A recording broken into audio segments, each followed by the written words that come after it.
Hello people, I'm P and I'm with I've got a special guest today. It's Bun again. Hello everybody. And today I'm playing Langrisser IV Scenario 24A. We're getting near to the end, guys. I don't know if you remember this scene from Path A. This is the bit where Gizloff basically trolls Gendrazzle, takes the power away.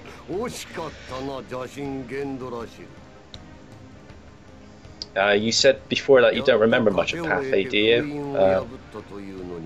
Not particularly. I've spent more time with Path C. I've played through that twice on the Saturn, once on the PlayStation version, and the others have only gone through once each. Yeah. So yeah, I don't know how Gendrazzle revived really, because in Path C he needed like a host of body, didn't he, to completely revive, but here somehow he revived completely and took on Chaos in Path A. My theory is that Gizloff has something to do with his complete revival. He basically wants Gendrazzle to lose to Chaos so that in his weakened state he can take his powers for himself and then merge with Guyframe, which is, I think that's the case. They basically join one with the Guyframe. That makes sense to me. Yeah. Because in the translations, Gizloff talks about his ultimate form, so I would assume that he becomes one with Guyframe, not like piloting it, unlike Rachel. So. But yeah, that's basically what he wanted all along. Gizloff become a god, and, you know, using the evil god's power, blah blah blah. I really have to say, Gizloff has long impressed on me as one of the all-time great dick villains in, you know, any video game. He's such an asshole. He is.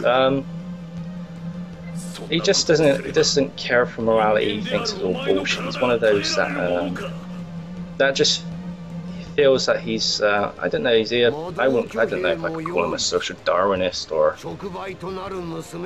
you know, he wants to create like a utopia where it's like more like survival of the fittest and survival of the strongest and smartest. And, you know, he doesn't really care for like relationships that well. You know, he doesn't really have any friends. He just uses people around him. He's kind of different to Bernhardt, who's main human villain of the second game, in that Bernhardt wants to create a peaceful world, whereas Gizloff cares for his own ambitions. He's more of a selfish counterpart to the Emperor from the last game.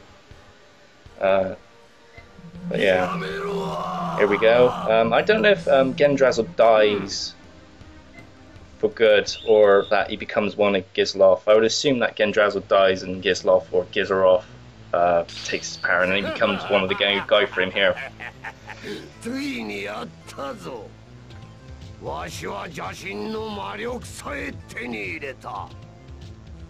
Yeah, he does an evil. He has an awesome laugh on this path. It's just really crazy laugh.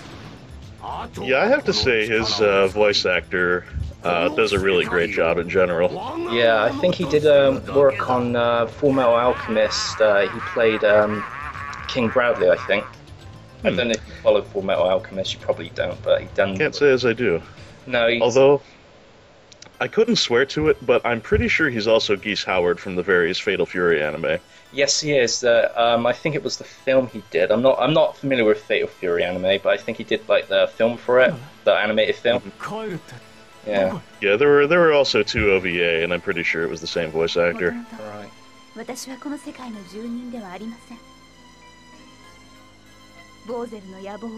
So yeah, basically here McLean has affections for Jessica. I don't know if this is also revealed in Path C, but you come closer to Jessica. He wants to like be her, you know, be her boyfriend basically, but Jessica doesn't reciprocate his feelings. You know, she's got a duty to uphold, because she's like a sworn avatar of the goddess of light, and you know, she's got to protect the swords from evil. And... It's just I bone you. Yeah.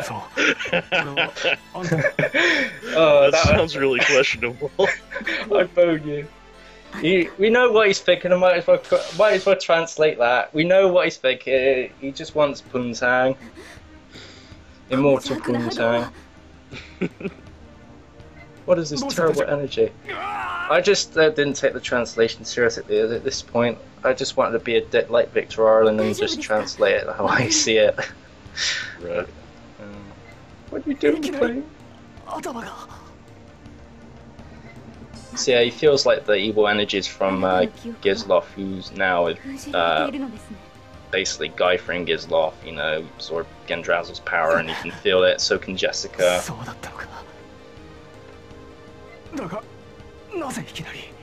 I think Jessica heals him or helps regain his memories or something like that.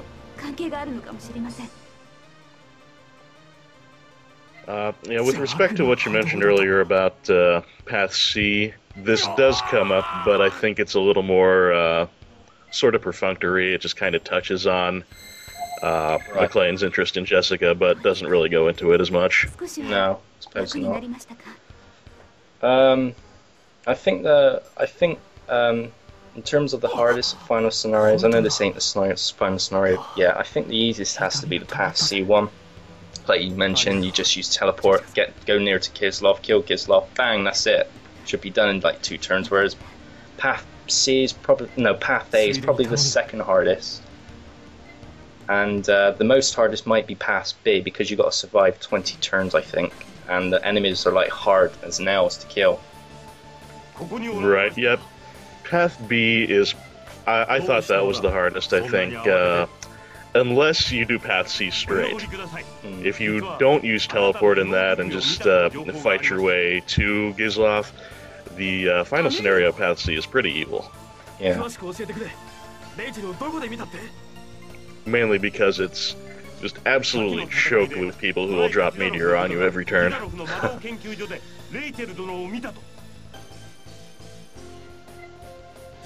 But yeah, now they go and head to Gizloff's main laboratory, his fortress, complex.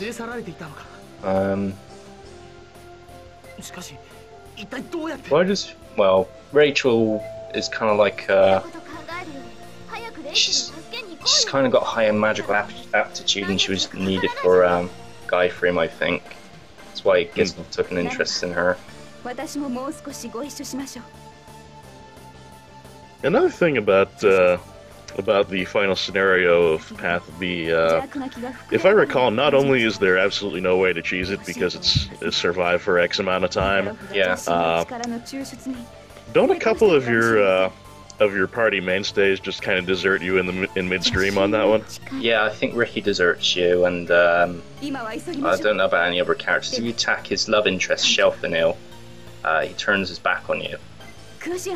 Ricky, then he turns on you, and then you got to fight against Ricky as well. But you don't necessarily have to take on Shelf, you just need to survive for 20 turns, protect Bowser, then resurrect Chaos, and then Chaos kills the crap out of everyone, I think. Here we go, 24A. This is quite a cheap battle, easiest I've done so far. I did it in under nearly 2 turns. Not bad. Not bad. Well, you'll see for yourself. Do you remember this scenario at all? Spring back memories? No. I might when I see it, but okay. Just from the description, not yet. Well, we basically fight Bruno for the final time, and here. Bruno survives pretty late into Path A. Yeah.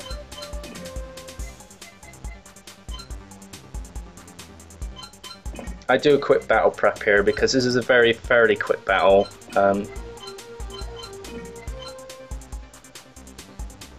Doesn't take very long. I didn't bother with troop placements here because I only need Hollandius and that's it. I didn't bother with any unnecessary preparements, you know. I just need to use teleport again, that's it. Very easy. Alright, I think that's it. And this is where I'm going to be cheap. Here we go. A fight against Bruno. Now I remember the scenario. Yeah. Just seeing that gate with the mechanism, that reminded me. Yep, Rachel's here. レイチェルちゃん、大丈夫かしら。中から邪悪な波動を感じます。姉上、無事でいてくれ。 Here is cue ball. おやこれは皆さんお揃いでギザロフ様の研究所にどんなご用でしょう。 I believe that Bruno is not actually Bruno talking. I won't spoil it too much, but Path B and C it's revealed that it's not truly Bruno. Someone else. I won't spoil it, but it won't be revealed here. People assume that Bruno's just a backstabbing traitor working for Kislov, but it's more insight into the character in like Path C. Yeah, and of course it just ladles another dose of tragedy over the whole thing. Yeah. But Path A, he's just a dick, and you can and you just kill him without regret. Yeah.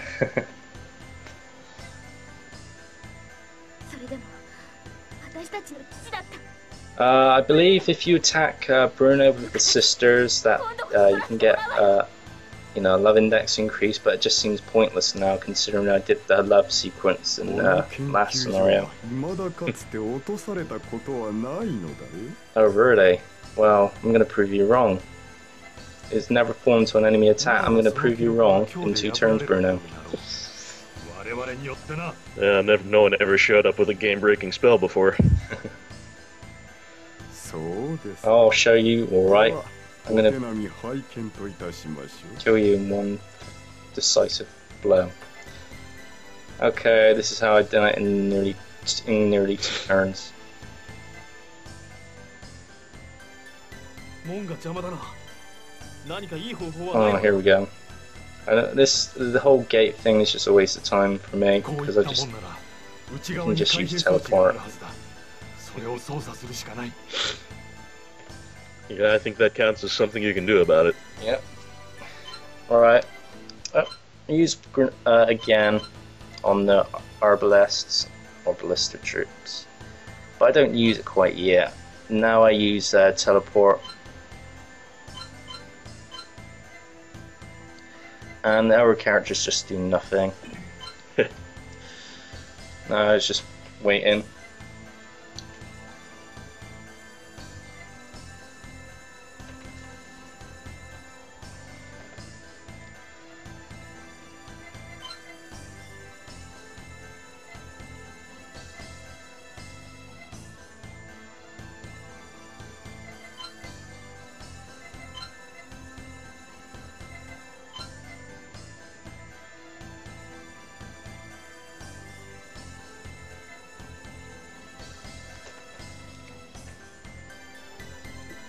Not too worried about these demon guys. Yeah, really, by the time they get into attack range, you're going to be practically done. Yeah.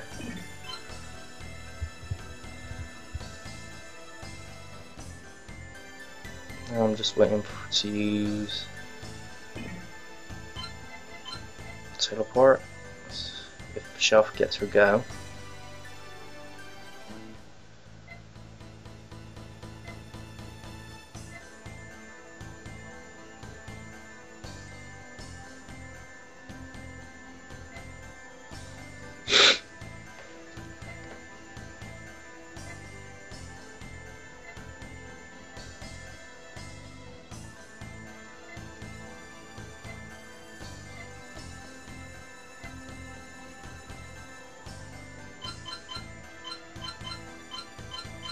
Now, I confess I have not yet seen your video for Scenario 23. Who'd you go for as the love interest? Angelina. Not stepping on anyone's toes, huh? No. Here we go. Teleport. Oh. And Bruno starts to use Holy Blaze. I think he's going to use Holy Blaze. But before he does, again.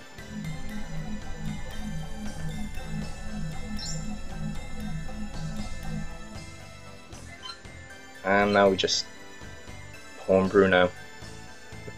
Let me put you out of your misery from out of attack range.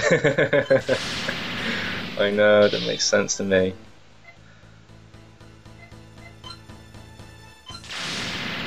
And that's how you kill the boss, not hard. God, I'm cheap, but I love it.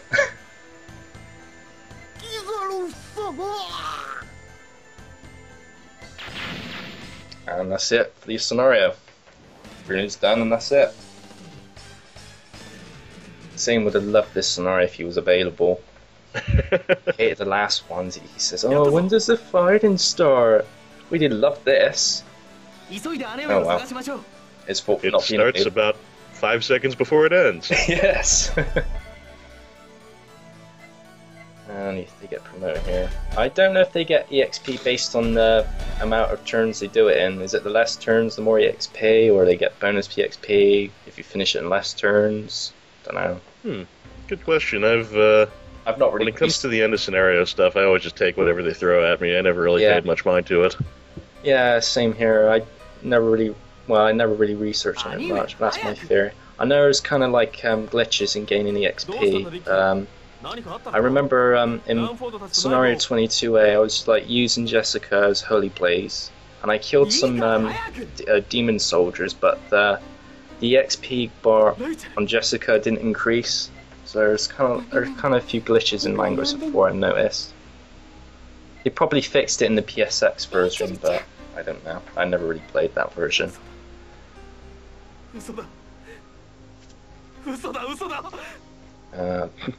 Rachel's in a coma.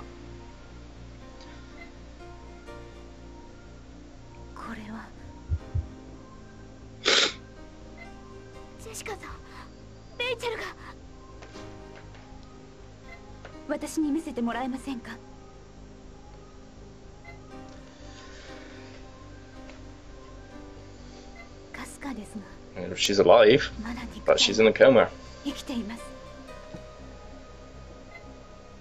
Hey? So where is his spirit? Looks like Gizlov has something to do with it.